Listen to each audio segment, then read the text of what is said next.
Good evening, everyone. Thank you so much for joining us tonight. We're going to take just a few seconds here to allow people to come into the webinar from the waiting room. I see you all coming on in. Thanks so much for joining us. Get started in just a couple seconds. All right, wonderful. So thank you again for joining us tonight. It's my pleasure to welcome you to tonight's program, Invisible No More, Historic Places Connected to LGBTQ New Yorkers and Commuters. My name is Stephanie Barnett, and I'm the Public Programs Manager here at the Greenwich Historical Society.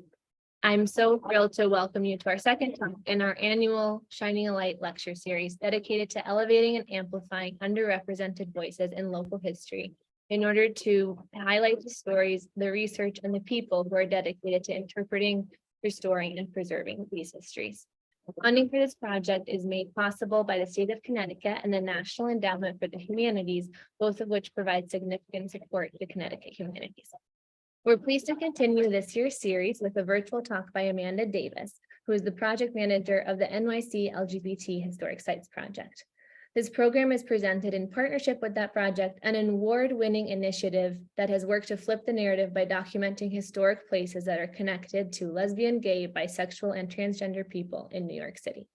The project's goal is to broaden public understanding of the LGBTQ history beyond the Stonewall Uprising of 1969, and to advocate for its inclusion in the collective telling of the American story. Before we dive into a few housekeeping details, we're going to have a 75-minute program, which will put us at 15. And I encourage you to drop your questions into the Q&A portion at the bottom of your screen. We'll have 15 minutes for Q&A at the end of the session, and feel free to put those in there throughout the program. You do not have to wait until the end. Also, I want to remind everyone that we are going to record this webinar, so it will be available for viewing after the program has concluded. And we'll make sure that we send that out in a follow-up email to all of you. Thank you again for joining us tonight. And now it's my pleasure to introduce our speaker for the evening, Amanda Davis. Amanda Davis is an architectural historian from Connecticut and still has family in Fairfield County. She has been the project manager of the LGBT Historic Sites Project since its founding in 2015. Amanda oversees and writes content for the project's website of over 430 sites, leads public programs, and collaborates with local and national stakeholders to raise awareness of New York City's LGBTQ cultural heritage. In 2018, the National Trust for Historic Preservation selected her for the inaugural 40 Under 40 People Saving Places list in recognition of her efforts to help tell America's full history. The Trust also honored the project with the Trustees Award for Organizational Excellence in 2022.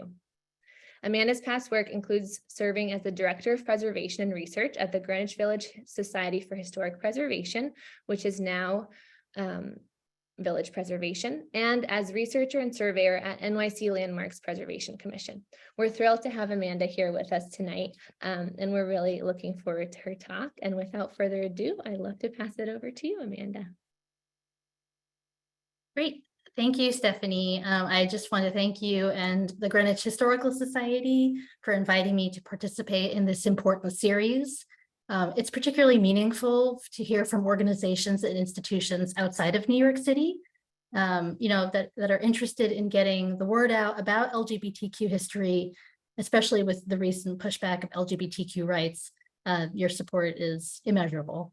So I won't be discussing Frances Keller and Mary Dreyer tonight, which is this image, but they were life partners and leading progressive reformers whose Greenwich Village apartment is mapped on our website, where you can learn more about them. I just liked this photo because we're a New York City project in conversation with those of you in Connecticut. So I had transportation on the mind, and I knew of this photo, and who knows, they could be going on a nice little weekend ride in Connecticut. So great image. So the NYC LGBT Historic Sites Project, if you're not aware or familiar with us, we were founded in 2015. We're a group of historic preservation professionals, and our goal is to document the cultural heritage of the city's LGBTQ community through historic buildings and landscapes. And we not only recognize LGBTQ specific history, but also the community's influence on America. The goal of the project is, as Stephanie mentioned, to broaden people's knowledge of the city's LGBTQ history beyond the globally recognized Stonewall Inn in Greenwich Village, and to also connect that history to many of the places we walk past every day.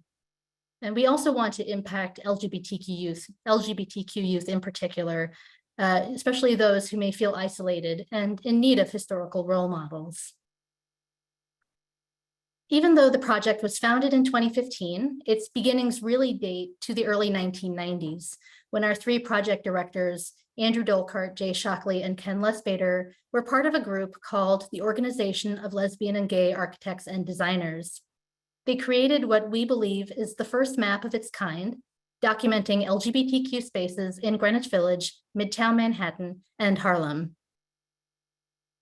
Andrew and Jay also worked on the National Register of Historic Places nomination for the Stonewall Inn, the bar that was the site of the 1969 uprising, a key turning point in the fight for LGBTQ equality. The building was listed in 1999 after an earlier attempt in 1994, and it was declared a National Historic Landmark in 2000 and a National Monument in 2016. In each of these three cases, Stonewall was the first property in the country to be recognized for LGBTQ significance. And these kinds of designations have been happening since 1966. So, it was a long time coming, and it's great to see more representation, and we're always working on more as our colleagues around the United States.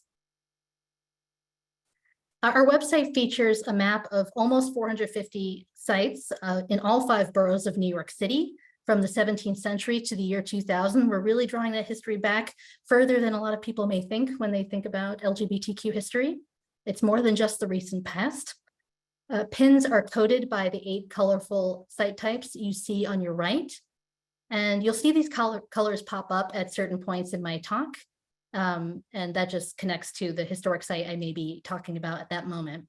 As historic preservationists, we tell history and stories through buildings and landscapes, and wanted to get people thinking about the kinds of sites that we're documenting. So this gives you an idea. Many people, when they think of LGBTQ spaces, they often think of bars and clubs, which are incredibly important. And this is not to say otherwise, but we wanted, there are many other sites, and these pins help us tell that story. When people think about history, they may not necessarily think about connecting it to specific places, but these are the buildings, landscapes, and neighborhoods that shape us each and every day, every one of us.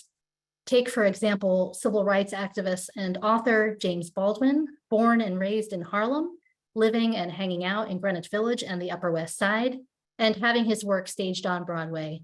These are sites our project explores, and any one of these you could go onto our website and learn much more about their history. The search tool at the top of our website is useful if you're interested in looking for a particular person, group, or event. And in this case, I've typed in Stephen Sondheim with the quotes on either side, which is helpful in narrowing the search. And when I click enter, you'll see sites where results pop up connected to Stephen Sondheim. And our website also features 35 curated collections that organize sites by theme, allowing people to explore LGBTQ history through various time periods, such as pre-20th century history or activism before Stonewall, groups of people, such as transgender history or communities of color, geographic locations, such as activism outside Manhattan, or cultural and artistic movements, such as the Harlem Renaissance and the downtown art scene. These all provide a great overview and introduction to the kinds of sites our project documents. To help contextualize the Stonewall Uprising, we co-created this walking tour map of sites around Stonewall National Monument. The monument is number 1 on that map in the park. Which this gives people a much broader understanding of queer life and activism in the vicinity of the monument. A digital version of this map is actually available on our resources page if you're interested in having one for yourself. And number 3 on the map is Stonewall.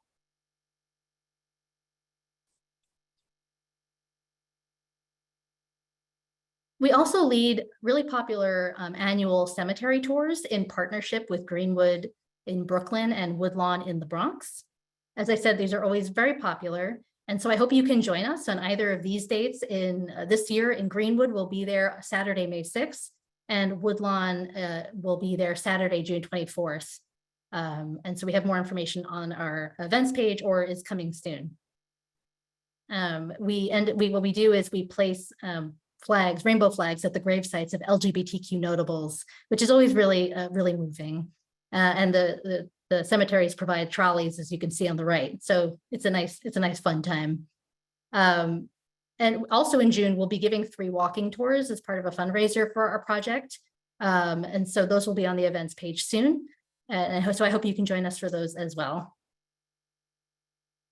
Our project has also nominated a few sites on our website to the National Register of Historic Places, which is the federal government's honorary list of sites that have been deemed significant to American history. And we feel that LGBTQ history should be part of that. And so these are the ones that you see here that have been listed so far in New York City. And we're currently working on the last one, the Jaffe Art Theater in the East Village. We'll get started on that later this year. So you can see a wide range of sites. And throughout my presentation, you'll notice if I talk about a site, I've tagged it with a little lavender label, National Register of Historic Places, New York City Landmark. That's to let you know that that particular building is something we successfully advocated for to be designated a landmark. And so here you see us celebrating LGBTQ history.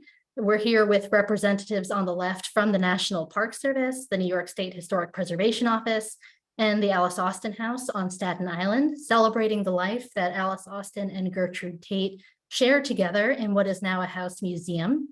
And then last November, we placed a plaque on a Greenwich Village building that housed the Cafe Chino in the 1960s, which is recognized as the birthplace of off-Broadway theater and also a pioneering gay theater space when it was still illegal, even in New York City, to depict LGBTQ people and stories on stage.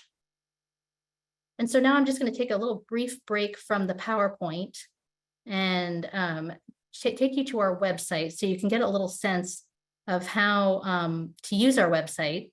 You can see here our main page, and this is our map. We're currently working with our web designers to think of a way to make this a little bit more accessible. We started with 100 sites. Now we have close to 450. So as you can see, Manhattan has been quite taken over, but these are all the 5 boroughs. And you can click on a pin that may interest you. And for example, we were just looking at the Alice Austen House on Staten Island, and here they are. Here it is. This will take you to that site's particular page with building photos, some short information, a slideshow of historic imagery, and a longer history that you can really get lost in because there's just so much on here. We cite we use sources. This is a scholarly project, and we do cite our sources.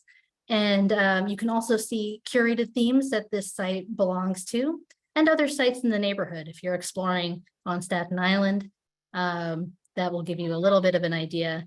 Sorry if you're hearing my cat trying to be part of this presentation. But the other thing I'd like to show you is that we've linked people and groups where applicable. If they pop up in another location, you can click on Alice Austen's name and see other places on the website where she is mentioned. So it really is, we have had people say, wow, I just get lost in your website. I just keep reading and reading and reading. So another thing I wanted to point out was our menu on the top right, which has a number of places for you to go. One today that I wanted to show you is what I had just alluded to a bit earlier, our curated themes. When you see so many pins on a website, on a map, it's like, where do I start? Unless you have a specific idea in mind or a neighborhood or something. So this provides you with a little kind of chapter by chapter breakdown of the community's history, the places that we document. It is by no means it doesn't have every site that is connected to that particular theme. We're working on thinking about perhaps better ways to share these, but they're a great starting off point or jumping off points to look at places connected to a theme. In this case, the Gay Activists Alliance, which was a really important group in the early 1970s. And I'll actually be talking about a little later. These are ZAPs, or political demonstrations that they created and at different sites around the city. So you can see one and you can look through these and then go back to its particular page. So that's just a little bit of what the website offers. And so back to what we were, back to the PowerPoint.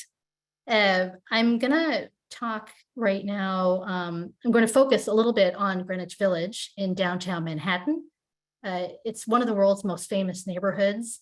I had thought of showing you a variety of sites from all over the city, all 5 boroughs, but because the LGBTQ community's history is so vast and there are so many sites, I thought as an introduction, it would be helpful tonight to discuss one neighborhood and one that has been particularly significant to the queer community for well over a century.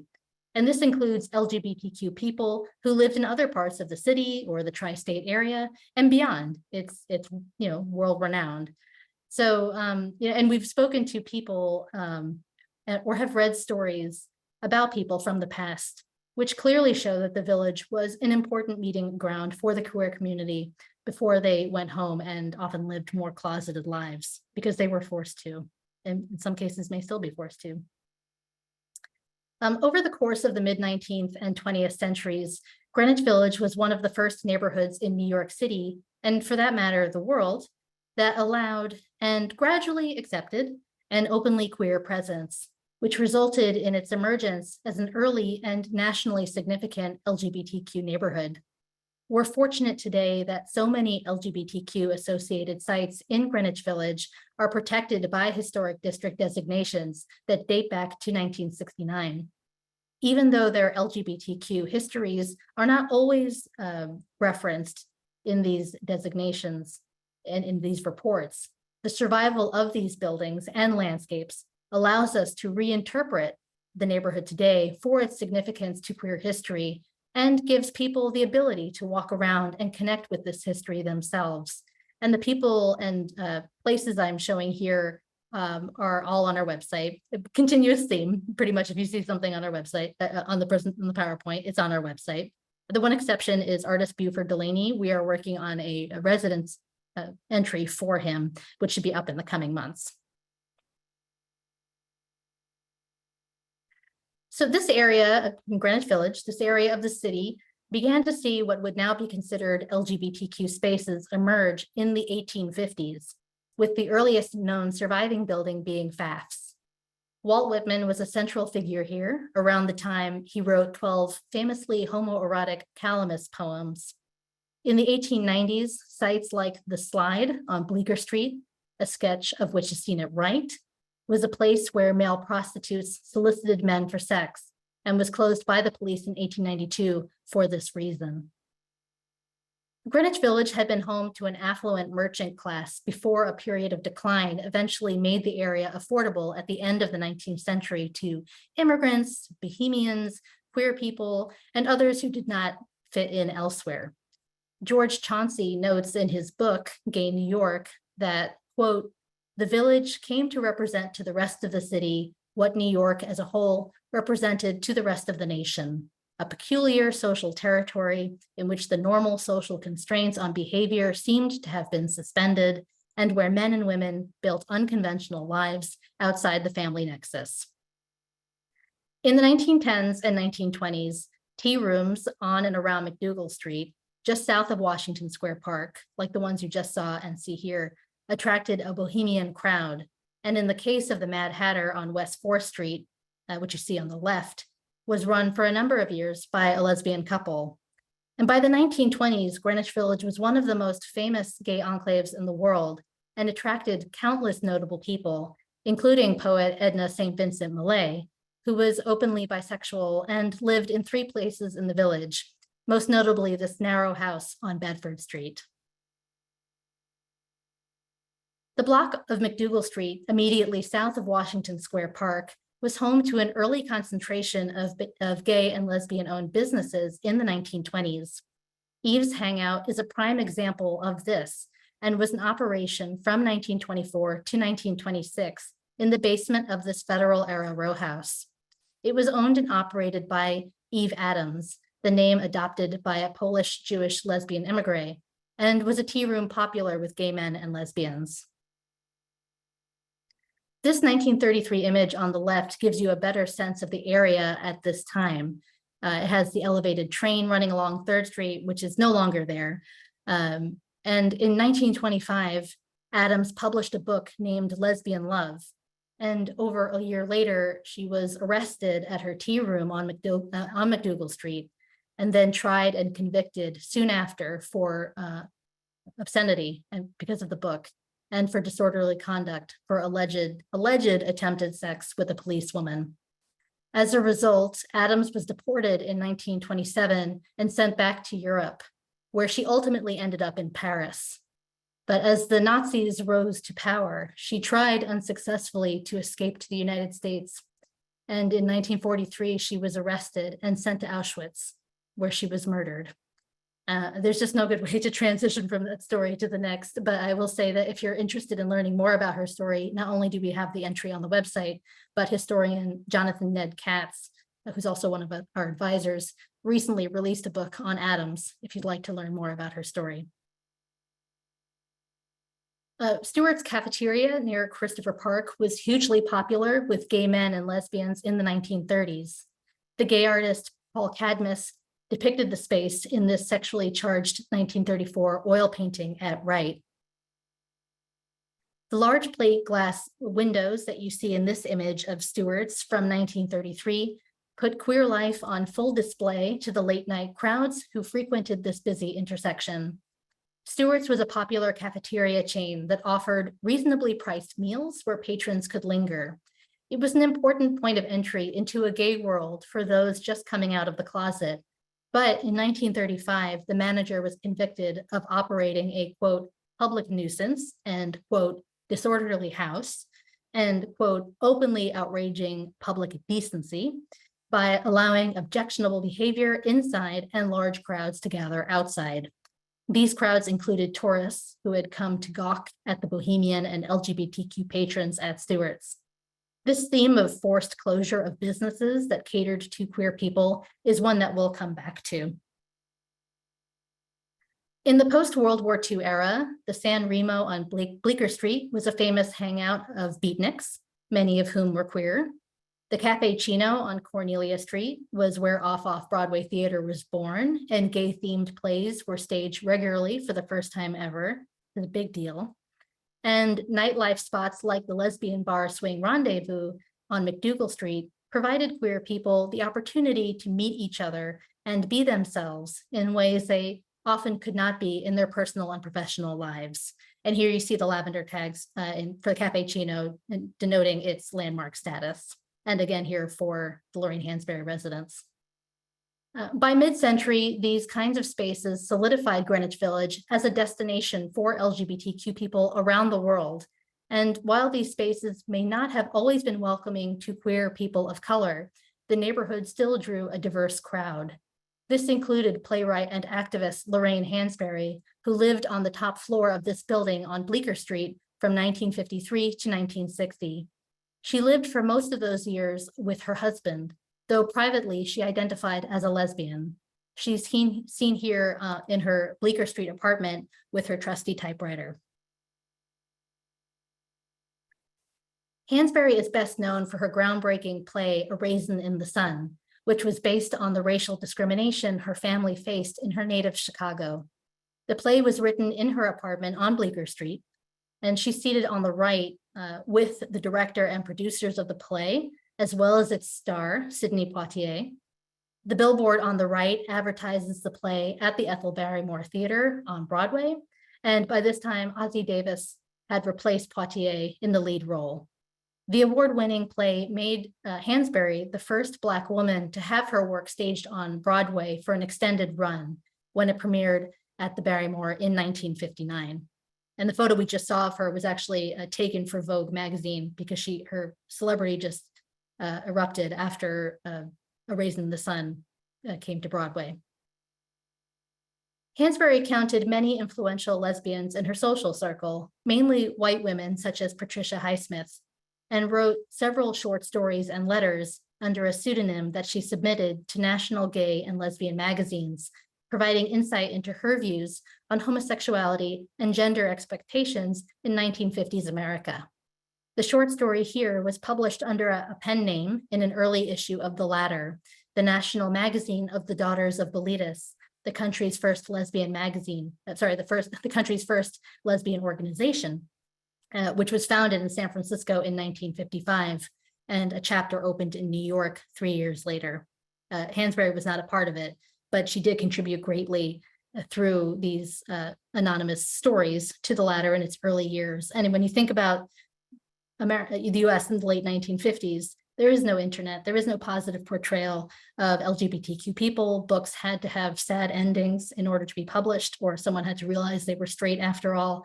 So to have a magazine like the latter distributed all over the country must have been quite life-saving and life-changing to lesbians reading the magazine.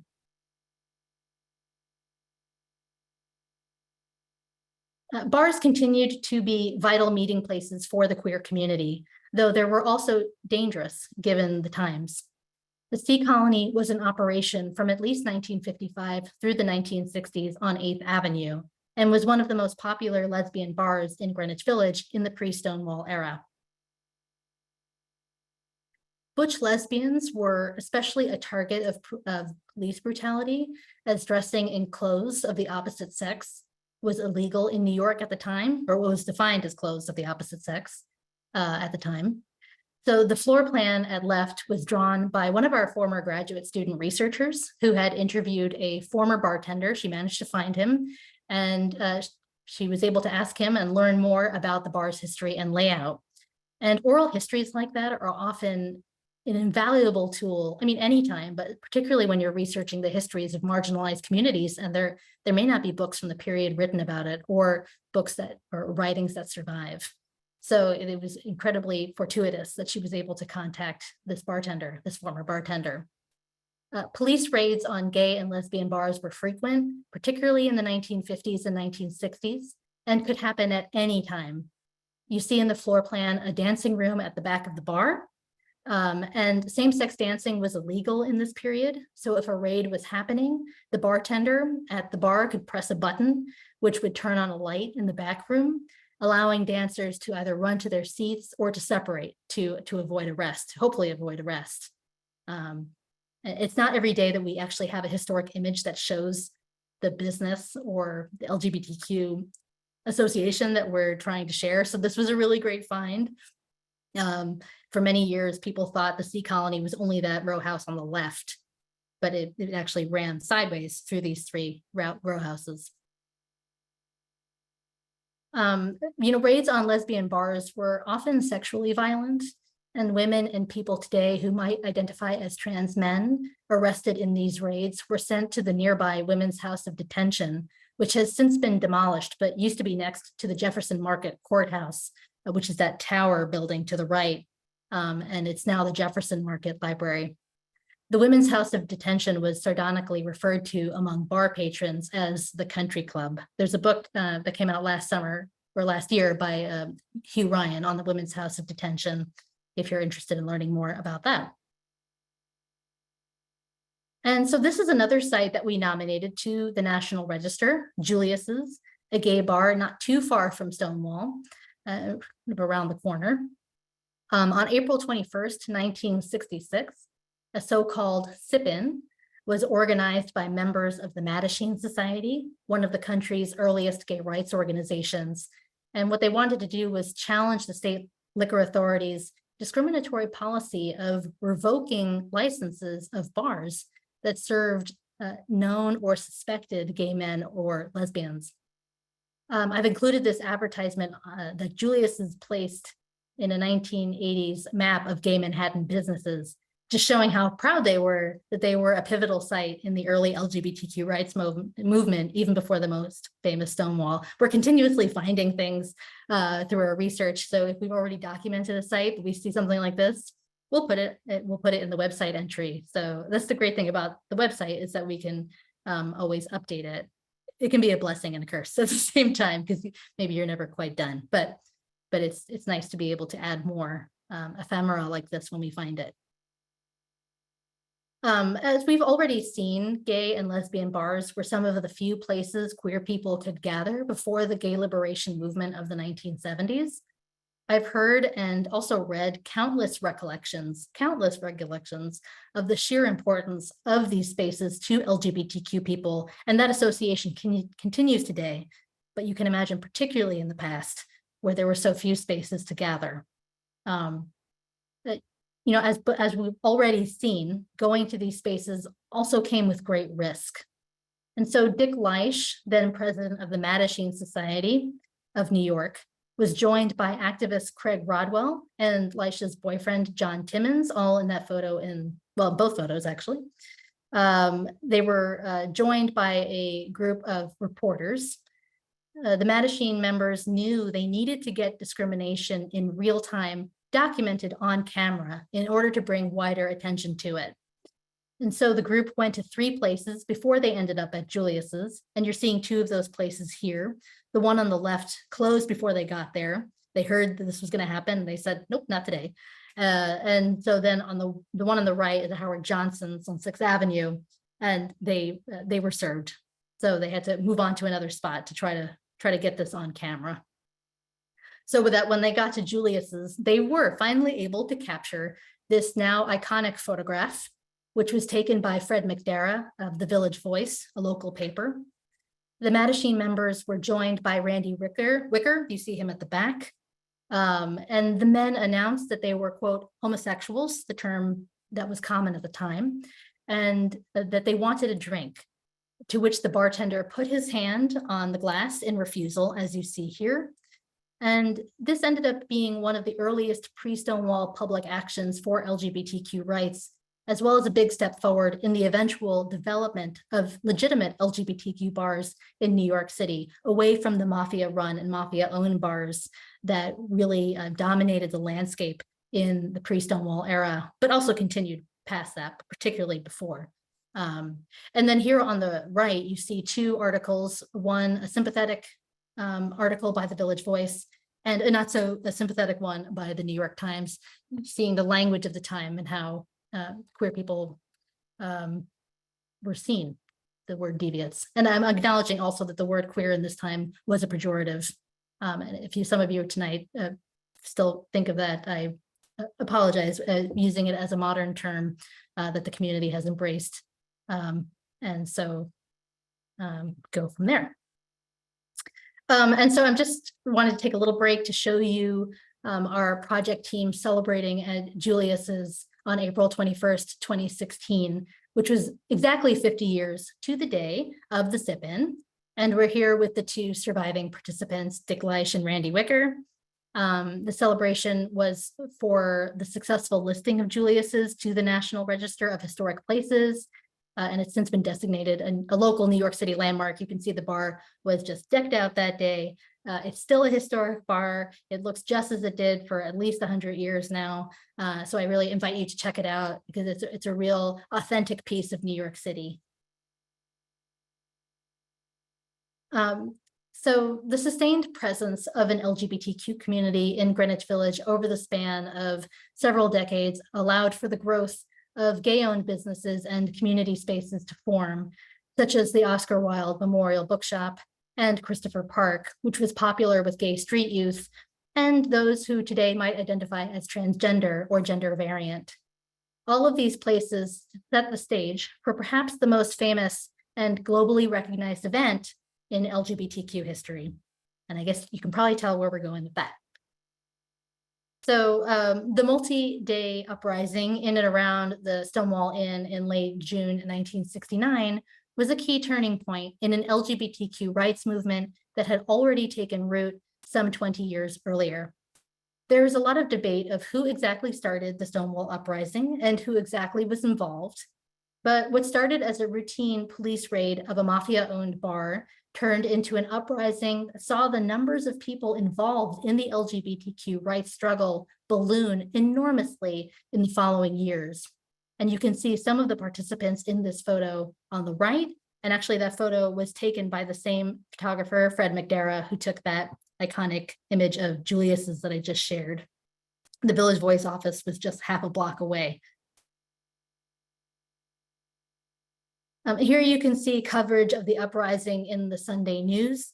Not the friendliest title, but it also shows you the iconic Stonewall Inn vertical sign. It's no longer there, but there have been talks to replicate it. And my colleagues actually know much more about this initiative than I do. If you're interested in learning, I can find that out for you and follow up. The purple highlight here shows you the general area of where the uprising took place over several days. This also happens to be the boundary of the Stonewall listing on the National Register of Historic Places. Again, if you're interested in learning more about the uprising, we have a very extensive entry on our website about this one. We usually try to limit the word count on each entry, but for this one, we went way over because it's just such a talked about site and so many myths surrounding it. So it's an interesting site to read about. For some queer people, this event was not enough to convince them to get involved. However, a little under a year later, more people were inspired to join after a police raid at the Snake Pit, a gay bar in the basement of this apartment building, which resulted in the arrest of all 167 gay men and the near death of one of them. I'm going to be sharing a somewhat graphic image in the next slide, just to let you know. And actually the NYPD deputy inspector who raided the Stonewall Inn was also the same man who raided this one. He didn't want what happened at Stonewall, all that happening over 6 days to happen again. And that's why he arrested all 167 men here at the Snake Pit. So these men were taken to the nearby police precinct station house. Diego Vinales, an Argentinian immigrant, panicked over the possibility of deportation and tried to escape from the third story of the jail, but was impaled on the iron fence below. And that's what you see on the left. He was taken to nearby St. Vincent's Hospital and he survived, but word spread that he was dead or that he was dying. The Gay Activists Alliance, better known as GAA, was a new group that formed after the Stonewall Uprising. They organized a quick response to the police raid and distributed the flyer you see at left. I've highlighted a portion that struck a particular chord with many people. Any way you look at it, that boy was pushed. We are all being pushed. GAA was joined by other post-Stonewall groups, including the Gay Liberation Front, and a protest of around 500 people marched from Christopher Park, just across from Stonewall, to the police station, the images you see on the right. The incident received a lot of media coverage, and it also demonstrated the strength of these new gay rights organizations, which was really important. And it was a precursor in many political confrontations known as ZAPs, which I had mentioned earlier, that GAA organized in the years ahead. And I already showed you the theme on our website, but you can go back to that theme and see all the different sites where they protested to make real change to advance gay rights in the early 1970s. Another pivotal event of the early post-Stonewall years was the organization of the very first Pride March in New York City, which in its earliest years was known as the Christopher Street Liberation Day March. On the left, on the right, is a great poster that we came across advertising the first march, and it includes information about the meeting location, which you see at left. This is around the corner from Stonewall and Christopher Park. And actually in the back of that photo, you can see Stewart's Cafeteria, or the former Stewart's Cafeteria, which I had mentioned earlier. So there's quite a nice density of sites around Stonewall. The march was organized by Craig Rodwell, who you see at left holding the Government by the Consent of the Governed poster. And it was also organized by 3 others. Rodwell had participated in pickets in front of Independence Hall in Philadelphia years before the Stonewall Uprising, which is what you're seeing on the left. And these pickets were meant to demonstrate the LGBTQ community's lack of basic civil rights. Men were dressed in suits and ties, and women were in conservative dress. The idea of this strategy was to convince wider society that queer people were just like them, which might not appear radical now or even to people a few years later, but considering the time period, just the idea of showing your face and publicly identifying as gay was a big deal. And even people at the time, those marching, they didn't want to, a woman may not have wanted to wear a dress. Like, I want to wear pants, but they went along with it because that was the strategy of the time. And because this was not a strategy that everyone agreed on, even at that time, Rodwell, who was young, was quick to see how Stonewall had changed things and that there was a need for a different approach. And so you can see the changing attitudes of the community, even simply by the clothes in these two photographs. I love the contrast of both, because it shows a marked change in just 2 years, actually. The gay liberation movement ushered in a new wave of unapologetic activism and a push to claim a public presence for a community that had long been forced to hide away. They were not going to take this anymore. So even on the lower left, it says, "Say it loud, gay and proud." So this is a shot of the Gay Activist Alliance marching up 6th Avenue towards the end point in Central Park. And I've included this button from the 1972 march because it's at the archives at UConn. Which is the Foster Gunnison Jr. Papers, has a lot of great information that might be interesting if you like looking through archives. This photo is of Marsha P. Johnson and Sylvia Rivera, and is from the 1973 march. Both were pioneering trans activists who provided support for homeless queer and trans youth. Rivera is holding the banner of the group they co-founded, the Street Transvestite Action Revolutionaries, or better known as STAR. And transvestite was the term that was used at the time. And this is the end point of the march, what was called a gay be-in the Sheep Meadow in Central Park.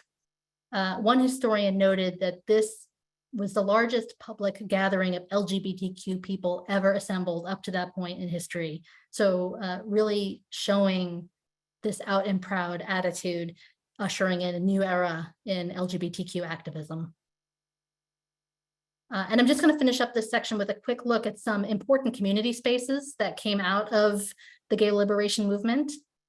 The Gay Activist Alliance Firehouse in Soho served as the city's most important LGBTQ political and cultural community center from 1971 to 1974.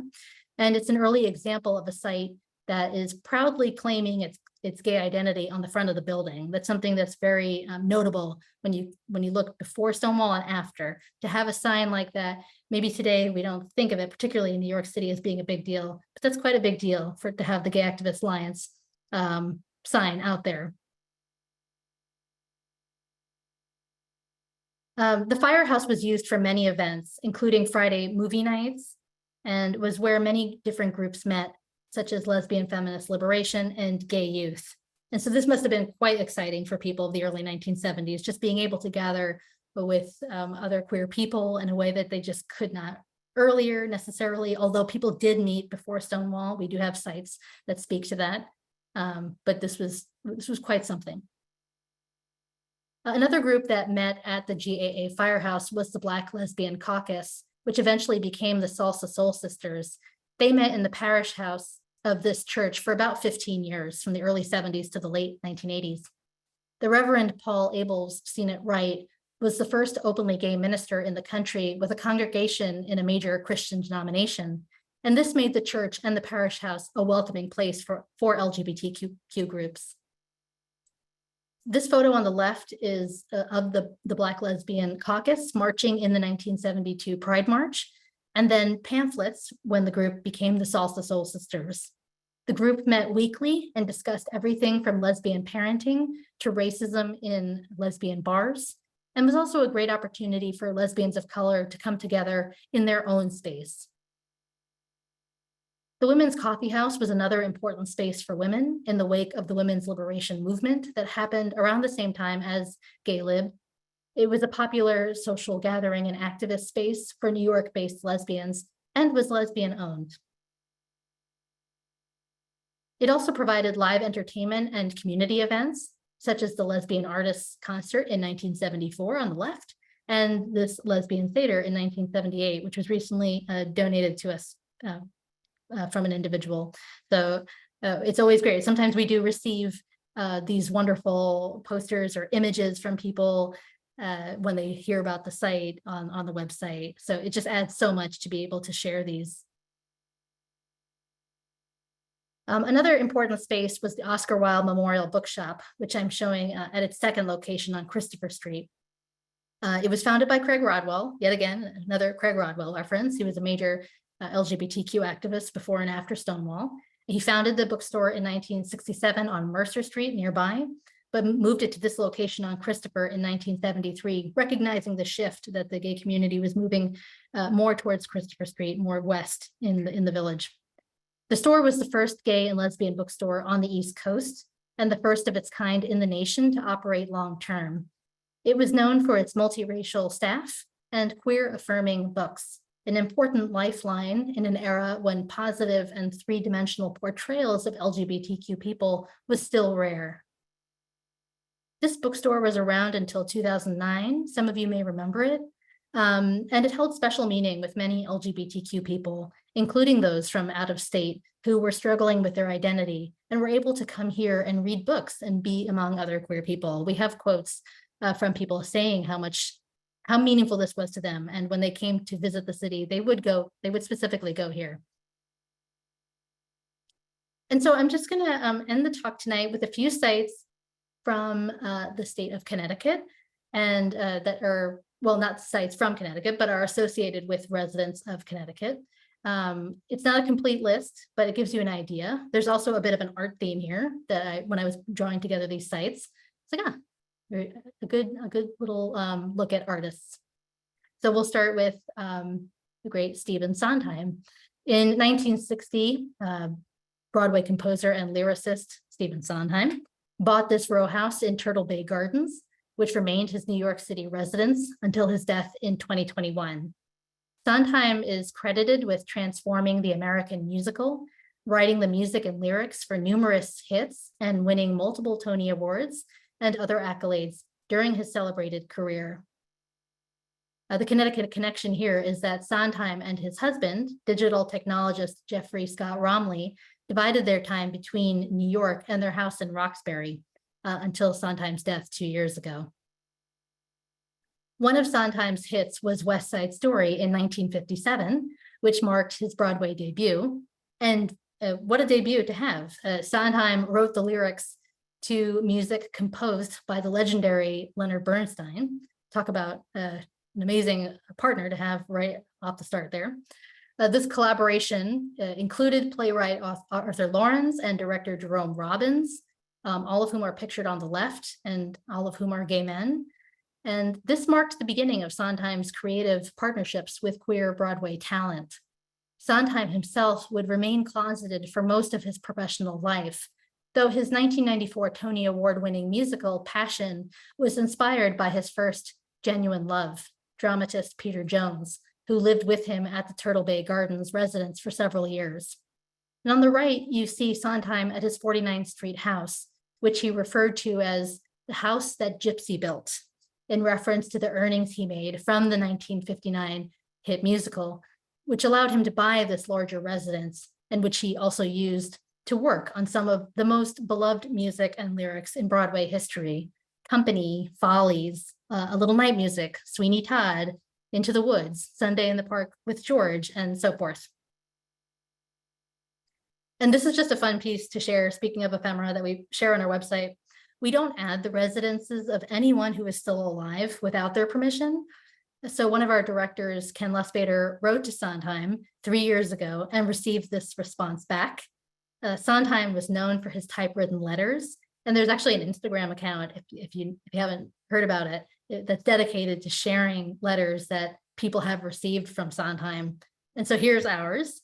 He asked us not to include his house until he passed on to better worlds, which of course we respected. It's just a little great piece of paper from Sondheim. We don't have to travel very far to our next stop. Just next door to the row house owned by, just next door is this one here, is a row house owned by Hollywood legend and Hartford, Connecticut native Katharine Hepburn. She owned the row house from 1931, which was a year before her breakthrough performances on Broadway and in Hollywood, until her death in 2003. So both Sondheim and Hepburn, I mean, this must be a great, Turtle Bay Gardens must be the place to live in the city because they lived here for decades and decades. The Academy Award winning actress who was famous for wearing pants in an era when most women did not. And as I mentioned earlier, women could be arrested for wearing pants in this period. Hepburn carefully crafted her public image to conceal her sexuality, something that was typical of LGBTQ actors of the period and often, in some cases still today. Throughout her life and since her death, writers have speculated on whether she was asexual, bisexual, or lesbian. As with heterosexual relationships, I'd like to think we can get to a place where we can have these discussions and debates without being so bothered by it, to put it mildly, as if suspecting that someone being gay is the worst thing you could say about a person, which is not the case. And it's also just, it doesn't send a great message, particularly to young people. Sometimes we found the more famous the person, the bigger the pushback. So anyway, this is one thing that we come across, but regardless, Hepburn was certainly a trendsetter in her time.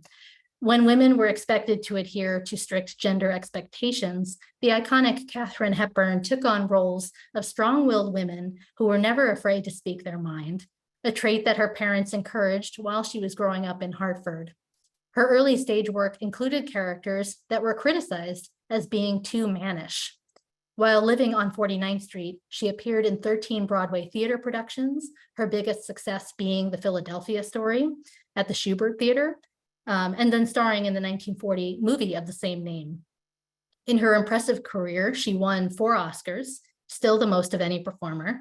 And in an amusing aside, she also seemed to have quite a cantankerous relationship with her neighbor, Stephen Sondheim.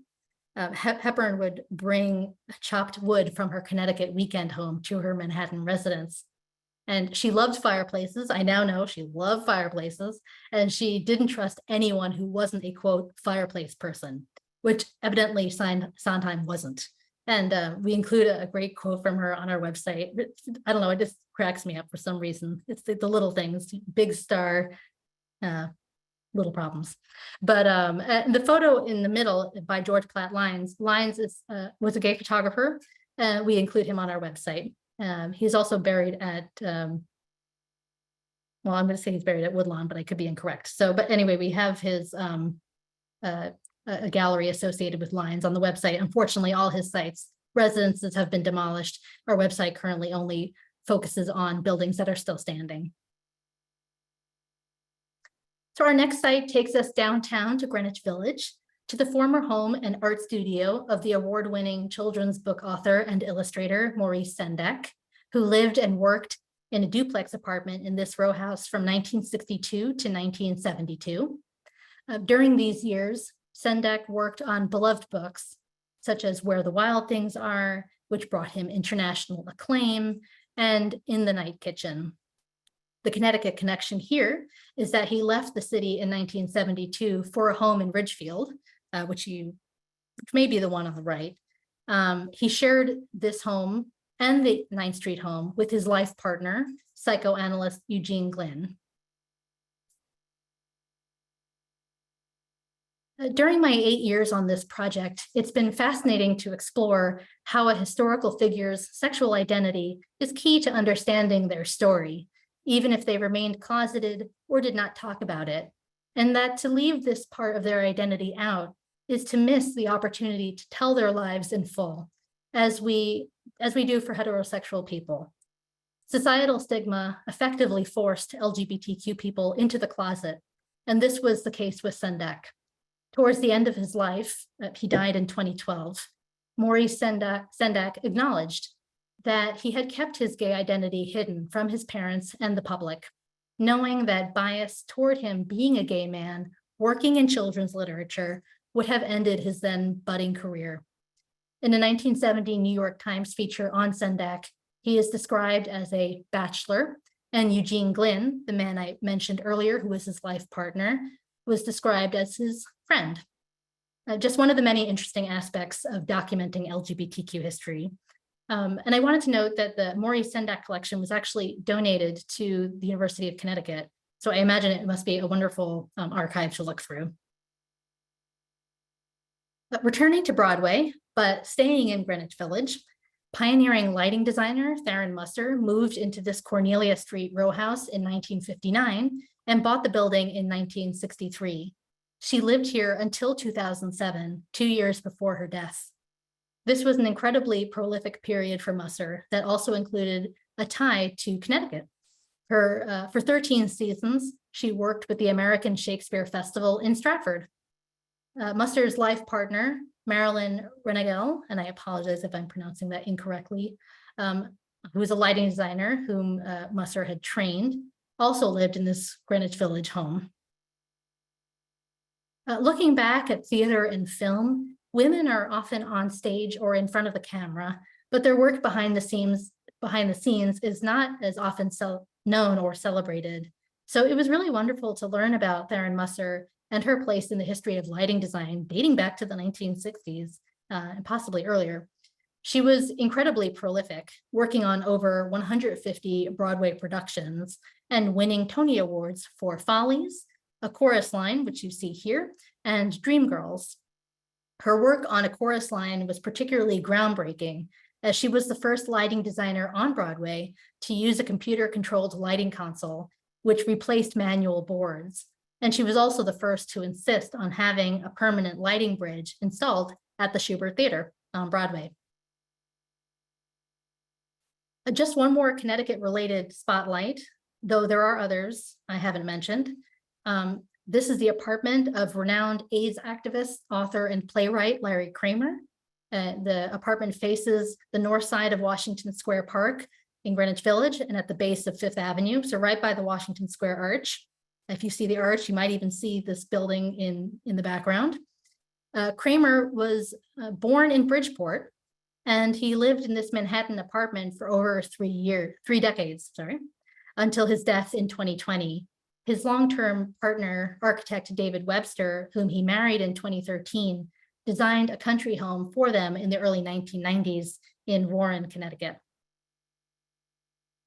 Kramer's name really came to the fore at the beginning of the AIDS epidemic in 1981, when he moved quickly on the news of a then mysterious illness affecting gay men. He co-founded the Gay Men's Health Crisis, better known as GMHC, that year. And it was the first AIDS service organization in the world. And the first meeting was held in his Fifth Avenue apartment. In 1987, he was still angered by widespread public apathy and government inaction. There was not much movement happening, and he gave an impassioned speech at the LGBT Community Center on 13th Street in Greenwich Village. And this led a couple of days later to the founding of the AIDS Coalition to Unleash Power, which is better known as ACT UP. And through public demonstrations on Wall Street and elsewhere, ACT UP, their demonstrations led to significant advances in AIDS research. Kramer's influence also extended to books and plays, including The Normal Heart, which appeared off-Broadway at the Public Theater in downtown Manhattan in 1985. The play focused on AIDS in the early years of the epidemic, further bringing attention to the disease at a time when it was widely ignored, largely due to the stigma of its association with gay men. All of these efforts are just some of the reasons why Kramer became such an icon in the queer community. And I'm ending here with a look at the James Merrill House in Stonington, Connecticut. Our work only includes New York City sites. People have asked us if we do elsewhere. We have so much going on in New York that we don't, but there are groups of people around the country doing this kind of work. I wanted to share this building with you because it was listed on the National Register of Historic Places in 2013. And that same year was also declared a National Historic Landmark for its association with the poet James Merrill. He lived here with his partner, David Jackson. So just a note to perhaps inspire you to document LGBTQ historic places in Connecticut. Surely there are more that are worthy of being on the National Register. And so finally, I just want to hope that you'll check out our website, nyclgbtsites.org, for many more sites and stories. We're always adding more. And follow us on social media if you're not already. We have a lot of great things going on there. Join us for public events, especially as we approach June, but even after, because for us, Pride Month, it's not just 1 month, it's the entire year. And so thank you again for having me, and I look forward to any questions that you may have. Thank you so much, Amanda, for that wonderful presentation. So many important and powerful stories. Thank you for bringing them all to life for us today. You're welcome. I'm very excited now to open the floor to some questions from our audience. While we wait for a few more questions to come in, we already have a couple really great ones. So feel free to drop your questions in the Q&A at the bottom of the screen. I'd like to kick us off just by asking you how you got involved with this project, how you got started, what your role has been over the years, how that's evolved, and what drew you to it in the first place. Yeah, so I was working, as you mentioned earlier, at the time for a Greenwich Village nonprofit, focusing on the research and preservation of sites in downtown, which of course included LGBTQ history. And I learned of this project, which didn't exist at the time. I learned about it from one of the directors who was a former colleague of mine.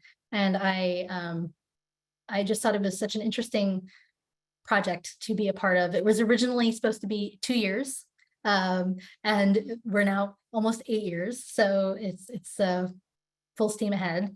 And my background is in research and surveying historic neighborhoods and sites. So I thought the idea of documenting the LGBTQ community, historic places in the city connected with this community, was so thought-provoking. It never had been done to this extent. And it also dawned on me, how could you not tell the history of New York City without the contributions of the LGBTQ community, the spaces where they made history happen? So I was very intrigued. So I applied, and summer 2015, we kicked off. It was actually right after Stonewall was designated a local New York City local landmark. So it was a nice little transition into the project. And I think I spent the first week or two with an enormous headache because I was trying to figure out, oh, well, it's a very diverse community, which is great. I mean, on any given day, you can be documenting James Baldwin, Lorraine Hansberry, Barbara Giddings, Frank Kameny. There's so many great names and groups and events from history. But I wanted to, how do we get this all up there? And I said, okay, just take a step back, and I'm the only employee. The 3 project directors are volunteer. And we've since brought on consultants to help us, here and there. But it's really just me. And we have a social media group, consultants helping us. Thank goodness, because that's a full-time job. So I was just really, it's been really impactful. It's been really wonderful to hear from people in the LGBTQ community about what it means to have this history presented, to have it presented in a serious way. There's a lot of fun history, but we're presenting it with all the seriousness you would give any project, and how empowering that can be to people who have never heard this history said in such a way, or have been historically belittled or laughed at. So I think it tells a real story about the importance of documenting history of marginalized communities in a way that we would, more mainstream histories. And when you said how it's evolved over the years, we're just continuing to grow. We've been amazed at people who've reached out to us trying to do different things. Wonderful that we've heard from Greenwich Historical Society. And we had an educator who loved the idea of translating this history into the classroom for high school students. And wonderful feedback from students on tours of how they kind of felt alone before they heard this history, and it was really meaningful to them to hear it. We've heard from older people too, who said they wish they had known this history when they were younger, how impactful it would have been. So yeah, there's just so many. I probably could just keep going on, but it's been a really wonderful project to be a part of. That's so wonderful. Yeah, you all have collected so much incredible information, and the format in which you've presented it is just really compelling. So I know I'm excited to continue learning more. And we actually, on that topic, have a question from our audience about some of the sites on your website. And someone would like to know, are any of the sites on your website museums that we can visit? Museums, yes. We have the Museum of Modern Art is one of them, because there's huge contributions from the LGBTQ community early on.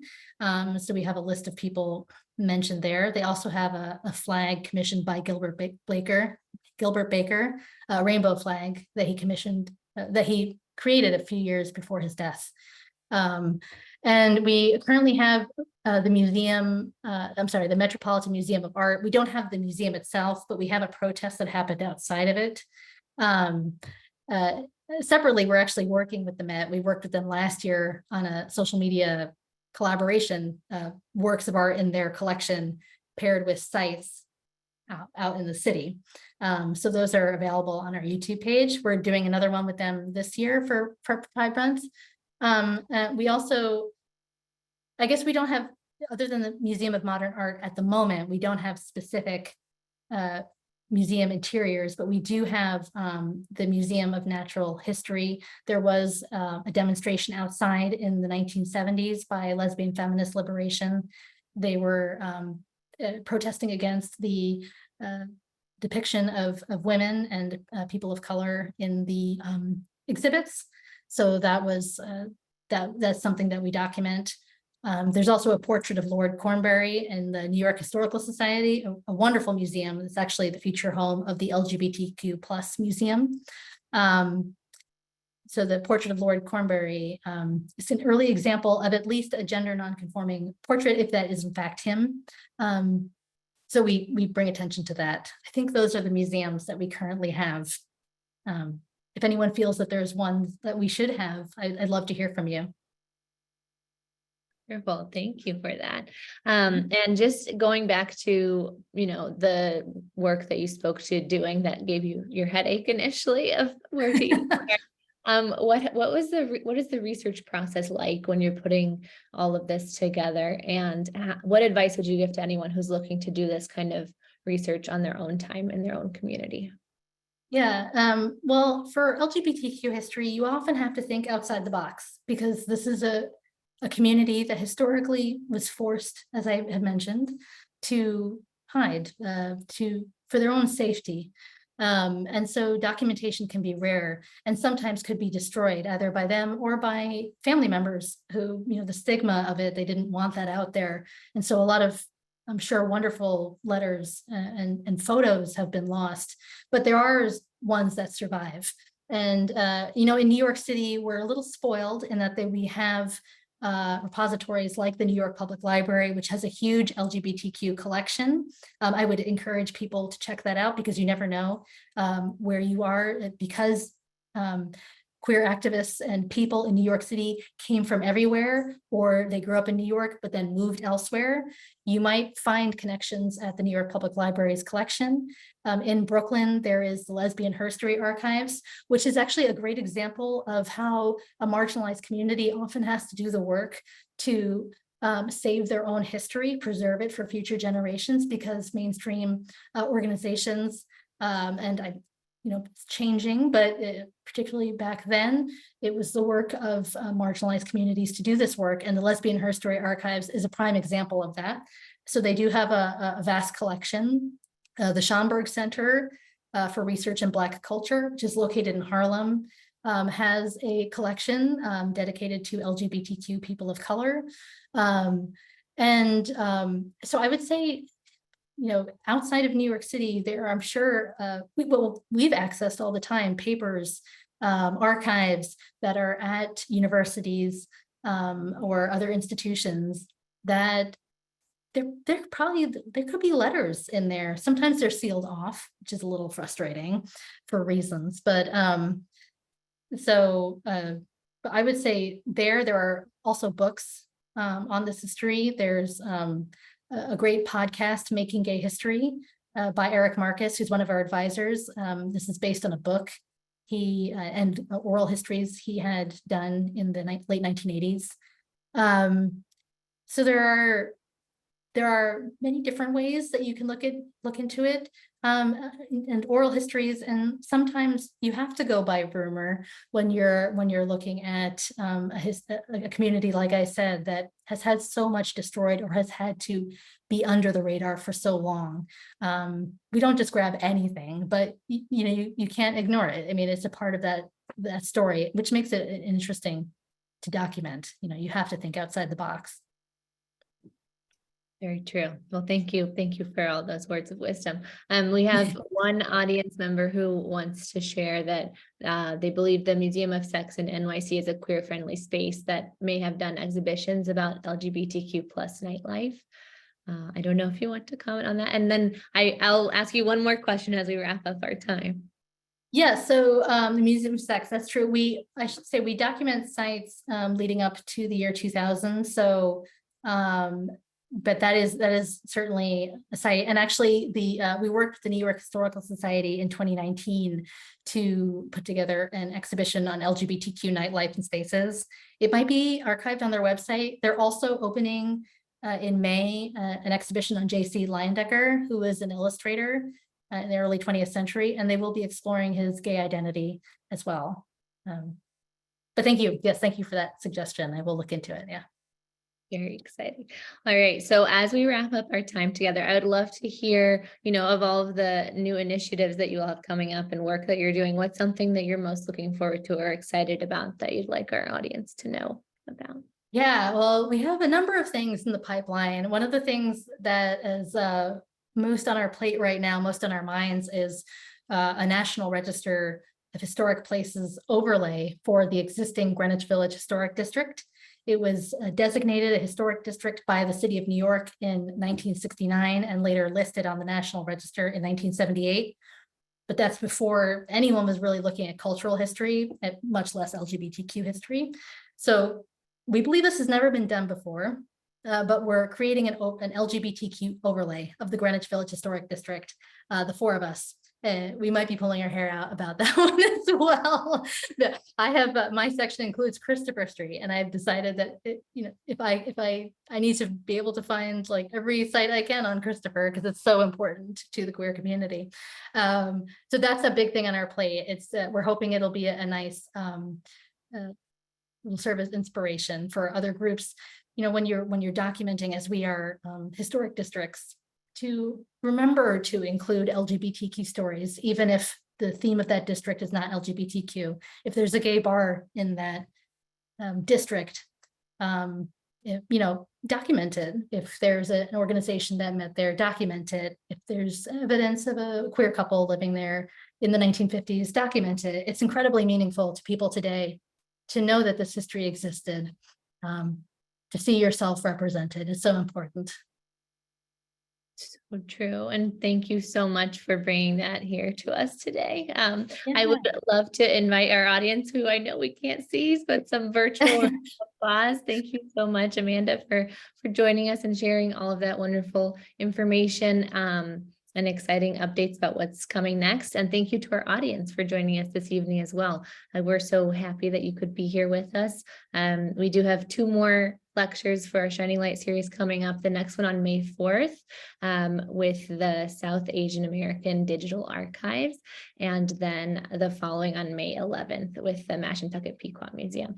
So we look forward to hopefully having you join us there. Amanda, I am happy to share out anything that you'd like to share with our audience after the fact, and we'll be sending the recording out for everyone as well. So thank you so much for joining us this evening. Great. Thank you. Thank you everyone for joining. Yeah. Thank you all, and have a great rest of your evening. Thank you. Enjoy this summer week. Goodbye. Bye.